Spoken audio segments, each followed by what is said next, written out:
มีตัวบาเฝ้าเรือนอีกพี่น้อยพุ่นเดี๋ยวมาฮอดเทิงทางก่อนเฮาสิเข้าสู่เขตผู้ด้อยอยู่เทิงผู้สูงฮอดเจริญไส้ก็แต่ก่อนบ่อนนี้มีร้านค้าขายเครื่องเลยอยู่ระหว่างทางเฮาสิขึ้นภูก็มาเห็น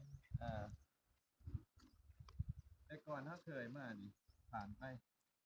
จะบ่ค่อยมีชาวบ้านเพิ่นอยู่บ้านอยู่ช่องครับพี่น้องน่าจะไปเวียกไปงานเบิดช่วงนี้เอ้ยเนาะพี่น้อยพุ่นอีกทางนี้มีเสียงน้ำไหลอยู่ติดดินธรรมชาติสวยงามน่าจะแม่นน้ำปลาพี่น้อยน้ำปลาที่ไหลมาพี่น้อยคนอยู่เนาะชาวบ้านเพิ่นก็มาอาศัยก็เบิ่งพี่น้อยพุ่นมาหน่อยเฝ้าเรือนพี่น้อยเจ้าของเขาเจ้าก็หนีเบิดตามส้มเอ้ยส่วนหลายน่าจะแม่นปล่อยให้ไปสวนตามส้มเอ้ยเพราะว่าช่วงนี้ก็ช่วงเก็บกู้มันต้นพี่น้อยก็คือที่เบิ่งพี่น้อยผู้คนก็บ่ค่อยเห็นพี่น้อยบ่มีพี่น้อยพี่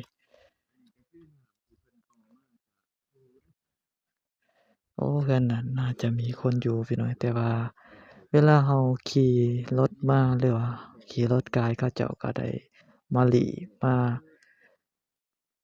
ซ่อนโตนั่นแหละพี่น้อยบ่ให้เราเห็นพี่น้อยพุ่น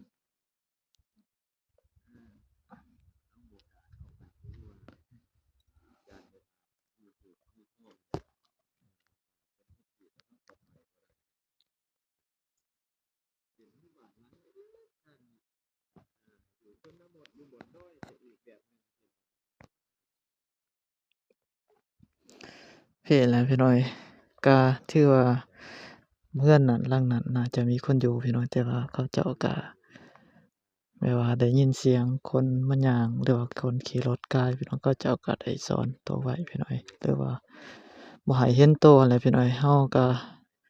บ่กล้าเข้าไปพี่น้อยเพราะว่าย้านบ้านเมืองเรือนเขาเจ้าก็มีหีบมีของพี่น้อยคือที่เห็นพี่น้องเขาเจ้าก็ล้อมรั้วอ้อมรอบบ้านเลยพี่น้อยอันนี้ก็เป็นบ้านหลังเล็กๆบ้านน้อยพี่น้อยกินขนมบ่น่าจะมี2-3คนเด้